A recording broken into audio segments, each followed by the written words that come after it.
Welcome to the Tacticians Crown Regional Breakdown. This is the Americas edition featuring Frodan. Frodan, thank you for joining me. You are the knower of all things Americas. Ha! I hope so. I want to answer as best as I can, but thanks for having me. Absolutely. We're gonna start wide today, talking about the region as a whole, and then really get into some of the players and your expectations for them going into the World Championship. So to get us started, what do you think sets the Americas apart? What makes them unique as a region? I think what sets Americas apart is how deep we go into the data, and I think we are very data-driven and data-informed, and I think that combination is very important because when you combine that with strong intuition in TFT, you pretty much get players who have a really holistic view on not just the meta, but also what to actually do in a bunch of these niche situations.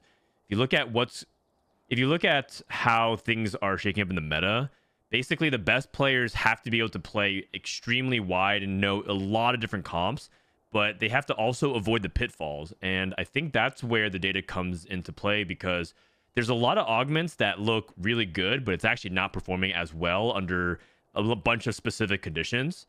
And vice versa. There's also some things that might look really bad, but if you actually are able to analyze the data, you can actually find spots where instead of averaging like a 4.8, it might actually be closer to the threes. And I think that's where a lot of the top players particularly excel. Yeah, and I think the Americas, that makes them unique because we're always alt-tabbing out to look at stats. And so how do you think... We're looking at the second monitor more than we're looking at the game sometimes. So true. And I know that makes us different than other regions. So how do you think the Americas stacks up against the other regions? Obviously, we have a good track record in the past few sets. Well, I think this set, we struggled a little bit developmentally to catch up to the meta. I think there are multiple points this set where I think other regions didn't really learn much from us if they were analyzing it. In the past, there were two regions that people would always study, which was CN and Americas, or specifically NA. But I think that this set is less the case because Dishsoap won the World Championship, so he basically took the first half of the set off and didn't even play in Tacticians Cup number 3 as well, so more than half the set. And then one of our other top players got banned from competition in Setsuko. So I feel like usually these beacons are where people go to learn from. So people watch Dishsoap stream or Setsuko stream, and they actually transfer knowledges because then that helps players like Soju improve and Robinsongz, and then that kind of has a domino effect. So I think throughout most of the set, NA has been actually a lot weaker, and even for the rest of the Americas, Brazil and LATAM also talks to NA, and their top players also learn from us. I do think that all being said, we are sending a pretty good roster.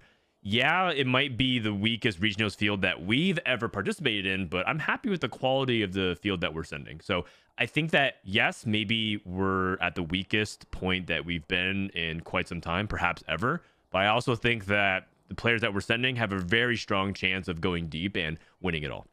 Yeah, I think that's a good read, especially with some of the changes that have happened over this set and a lot of people quitting or retiring and all these things, or taking a break, which is very healthy and needed. But now we're going into this world maybe a little bit underprepared when it comes to our regional or our meta knowledge and some of the things like that. So we might even be looked at as a little bit of underdogs, but there's specifically those players that are the quote-unquote underdogs. Who do you think from the Americas is someone that is that dark horse, that underdog that people should be looking out for? It depends on how you define underdog. I think some people won't perceive players like Robinsongz to be an underdog, considering that he won 2 regionals, but the sentiment within the region is that Robin is a good player. He's consistent, but he's not the contender, right? He's not the heavy favorite.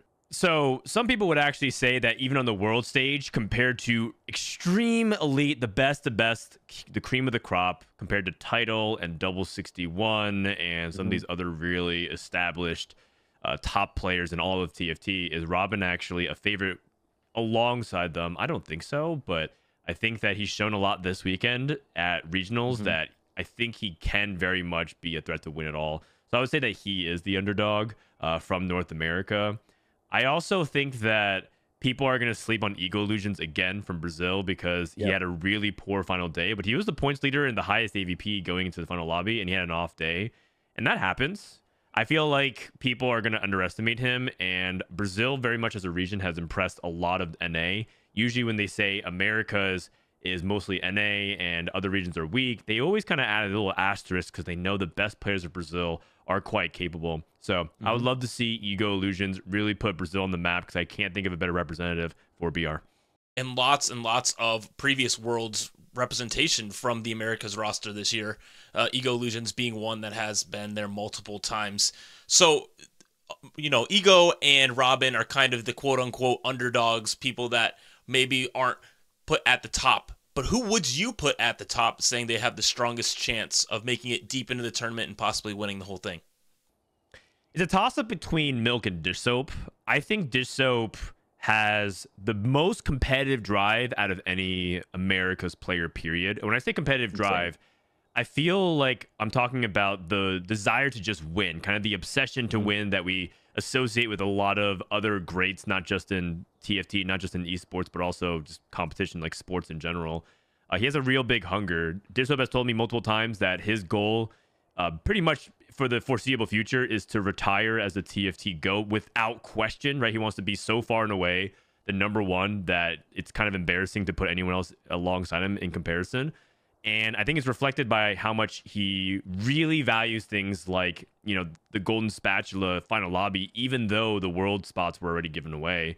I think that Dishsoap is coming into this world in really good form. I think by his own words, I was talking to him, he was playing at like an 8.5 out of 10 and not quite at the 9.5 out of 10 for set 11 Worlds where he won it, but he thinks he can get there. And I think that he was actually in a really good spot to even win regionals. And if he won regionals, he'd be the first double regionals winner. He'd win the last 2 out of 3. I think a lot of people would already put him as like the uncontested number 1 in North America history and as the current ranked number 1. So I think if things just fell a little bit differently, Dishsoap would already be considered like NA's best historical as well as present. And I think that carrying into that momentum into set 12 Worlds is going to be very much the same thing. I think also, on the other hand, I also think for Milk, he's a player that people have kind of forgotten how great he could be. He very much has like a similar trajectory to a lot of the greats. He's not exactly the Faker of TFT, but you know how Faker dominated really early, then had a big drought in League of Legends for quite some time, and now is kind of coming back into his own and reclaiming that while reinventing himself. And I feel like Milk, to a certain extent, to a much smaller extent, is doing something similar. I think Milk dominated the early days of TFT, but people were much worse than him. And I think that he took like many breaks in between, and people sort of like got enamored by all the new talent, especially with the rise of other players, not just domestically, but internationally. And whenever they put like the best 4 players in North America, they actually forget about Milk very often. They go for Dishsoap, Setsuko, Replay, and Wei Iverson. And that order ends up changing very often, and rightfully so. But it's not a core 4. It's actually, a core 5 that actually is on top of North America.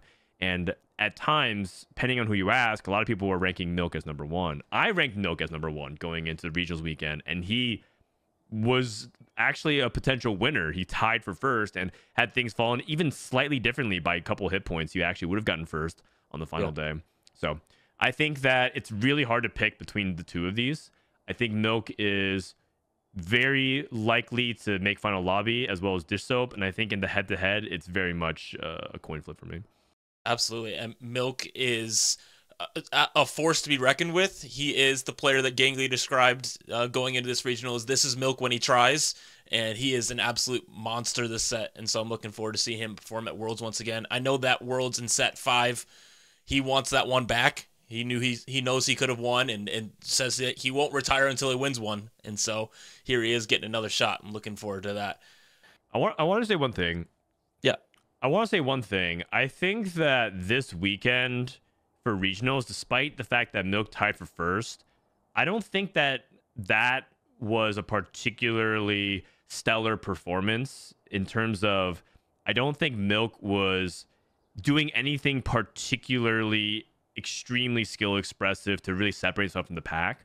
And what I mean by that is, I don't think he actually had to be challenged in a very meaningful way. And so I think that his games were often pretty straightforward. And because he has like a high baseline knowledge, he's able to execute it and get a lot of points. And I think going into the championship, I think it's going to be interesting to see him if he's put under more pressure and see how he can rise to the occasion and have to use those muscles to impress everybody. Because being very honest, I think that if you put a bunch of other good players in his spot, you gave Wage and Iverson his spots, he also makes it very similar to Milk and maybe even wins the tournament if he's able to actually shore up a couple of those small spots where he made mistakes. So it's a good and a bad thing. Milk, on the one hand, kind of cruised, and that might make it feel like he has a really good beat on the patch. On the other hand, he also might have some false confidence, or other people might have false confidence in him, because I think a lot of those games play themselves. Absolutely. I mean, and that's what this week is for, right? This week's to get all cleaned up, VOD review those games with some of the best players that are now in your fan club trying to support you and cheer you on, review those games. I'm sure you'll be doing some with some of these players as well, getting ready to go, get those things all buttoned up. And so that'll be a huge part to keep track of some of the scrims and all those things happening this week. But zooming out once again and looking towards the actual competition that's coming up on Friday, who are some of the regions, some players that you're scared of? Who are the biggest threats to the Americas? At the time of this recording, I don't know who actually qualified from the rest of China. They have yet to finish their qualifier for the final seeds. But there are two people that stand out to me. One is Huanmei from China, who was a Set 5 world champion and made 4 consecutive world finals in a row. Then kind of, got caught up by a bunch of other CN players.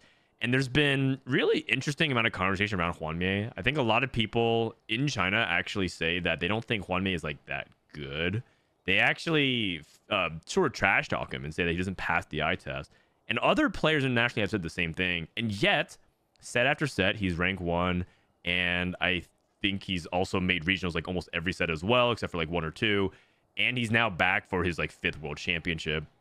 It's really hard to actually call this guy bad in a serious way.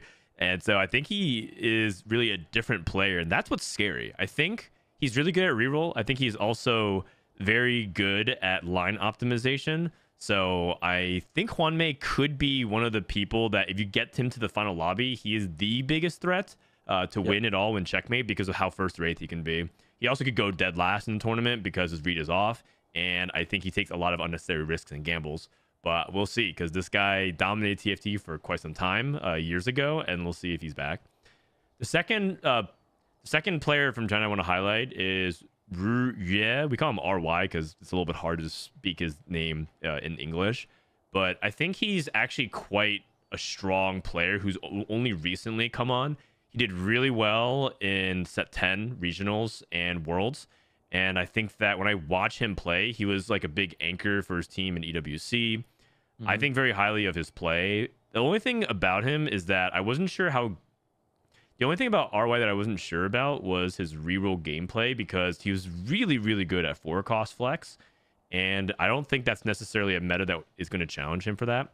So I'm not entirely sure. But the fact that he got to the top 4 at regionals again and won and is now going through to the World Championship definitely means that he's got to be like in pretty good form. So I think he's going to be the CN threat. From EMEA, I think you have to highlight Double 61.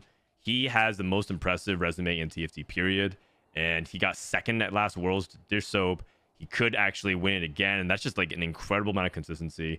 He also has like a big mysterious aura because it's in stream. Whenever he actually competes, he has someone else watch his game POV only. He doesn't even stream from his own POV when he does stream. So he has a lot of aura around him. No one knows exactly what makes him so good. He's just hyper consistent, and he does it all. He's like sometimes a one trick, sometimes he's like a big flex player, sometimes he's just like jamming the unknown reroll tech and he's just busting out everything that you didn't think was good, he ends up succeeding with. So he's been tested. He's very meta and patch resistant. So I think Double 61 has to be the pick from EMEA. And then from APAC, everyone's gonna point at Title, but I want to actually point at Ironbog. I think that Title is rightfully like the player that everyone gets hyped about, but Ironbog has been holding global rank 1 for a vast portion of the set, and I've been impressed by his gameplay whenever I watch him in scrims. But I think it's easy to ignore him because he his username is in Mandarin, so you don't really understand what his username is if you don't actually look for it. And he's not really like that popular of a streamer. He also won APAC regionals as well, and he's a player that I think that this is a meta that's like bad for him because he loves to play 4-cost flex. He was playing like a bunch of Karma and Preservers. So if this is a bad meta for him and he's still doing things like winning regionals, then I think all the momentum's on his side. So I think he's a player that people have to really be careful about. Yeah, I really appreciate your time and your global outlook. You watch more TFT than probably anyone else, and so your read on what's going to happen at Worlds is one that everyone should look out for. So thanks for joining me on this Tacticians Crown regional breakdown. I'm looking forward to continuing this on with some of the other regions and making sure that we are all ready and building hype for this World Championship to see who will get the Tacticians Crown.